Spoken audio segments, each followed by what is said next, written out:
Okay, so you've now seen what are some of the key components of decoding. Alphabetic awareness, understanding how letters basically make sounds and have names. Phonemic awareness, which is putting together those letters to make sounds and understanding how they connect to speech. Concepts of print, which is understanding basically all of the ways to navigate a book and how it's put together, punctuation, structure, all of those sorts of things. Automaticity, which is our ability to quickly and accurately begin to decode words with less conscious thought. And then finally, feeding forward. Let's talk for just a moment about what feeding forward is, because it's a really important concept for readers who are going from being very conscious about their decoding to becoming automatic and building more automaticity. So we're gonna take a look at a book that is also a really great book by Rebecca Stead called When You Reach Me. Really recommend it if you haven't read it. Won a Newbery Medal. This is really great. I mean, I read it as an adult and really loved it. I actually read this in grad school in a children's literature course.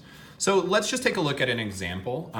One way that I like to actually have students work on their ability to feed forward is by getting them to really begin seeing full lines of text. And one way I do that is actually sliding a card down the page as a way to practice with them. So the idea here of feeding forward is essentially that when we're first learning to read, we basically see the world, we actually see the world like this.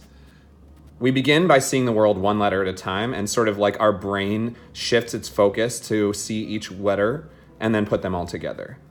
It's slow, it's deliberate, it's really hard.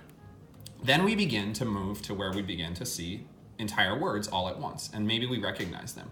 Now, a name or a proper noun isn't a great example, but let's say we're looking at this word apartment.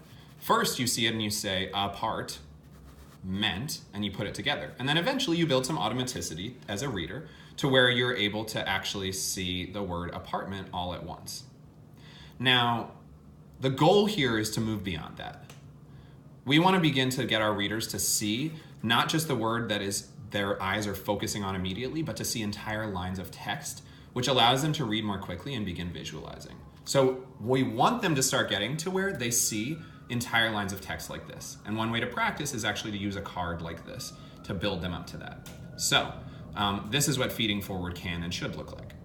We see this entire line of text and our eyes are actually moving ahead of what our conscious brain is reading out loud. Anne-Marie's apartment didn't involve keys. Instead, she had a doorman who slapped her 5 and a dad.